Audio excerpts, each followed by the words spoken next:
This is a story of a 500-plus-year-old natural mummy that was found in the Himalayan village of Gyu, Himachal Pradesh, India.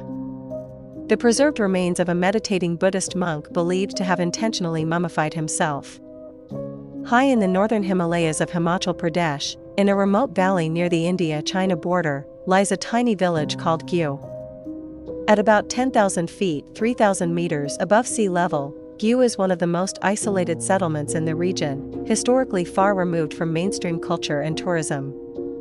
Within this stark mountain landscape sits a modest Buddhist monastery, and inside it rests one of India's most extraordinary ancient relics, a naturally preserved mummy believed to be over 500 to 600 years old. People asked, who was he? The mummy is believed to be that of a Buddhist monk named Sangha Tenzin, thought to have lived during the 15th century, around the 1400 CE. According to local sources, Sangha Tenzin was originally from Tibet and arrived in Gyu seeking meditation and spiritual practice. He would have been part of Tibetan Buddhist traditions, perhaps associated with deep meditative practices and ascetic disciplines common among Himalayan lamas. How was the mummy discovered? The mummy was not known to the outside world until the 1970s. In the year 1975, an earthquake struck the rugged mountains near Gyu. The tremor caused part of a Buddhist shrine to collapse, revealing an underground tomb that had been sealed for centuries.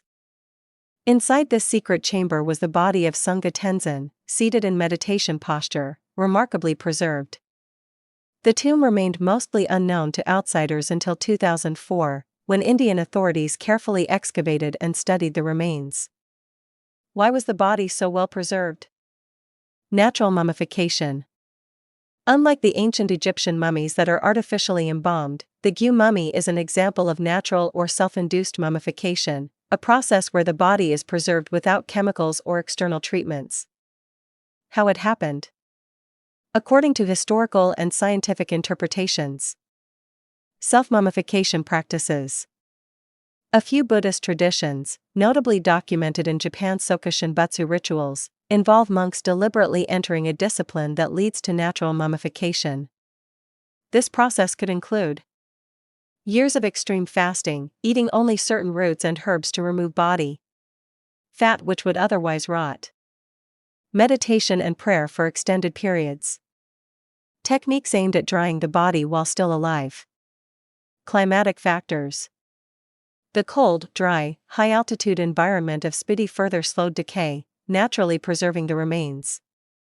Physical condition of the mummy. The body still shows features like hair, skin, teeth, and nails, a testament to how well the natural climate and conditions preserved it. Cultural and spiritual significance.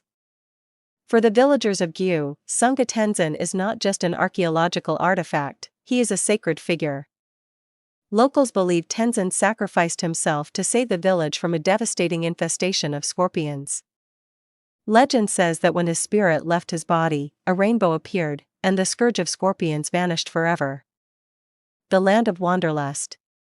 Many villagers treat the mummy as a living Buddha or guardian spirit, offering prayers and reverence at the shrine. What you see today. Today, Sangha Tenzin's mummy is seated in a meditation posture, with one leg drawn up and his chin resting on a knee. Is housed in a small protected enclosure beside or within the Gyu monastery. The land of wanderlust draws both spiritual visitors and travelers interested in Himalayan history and mysteries. Like and follow for more. Subscribe to my YouTube channel for more amazing historical story time.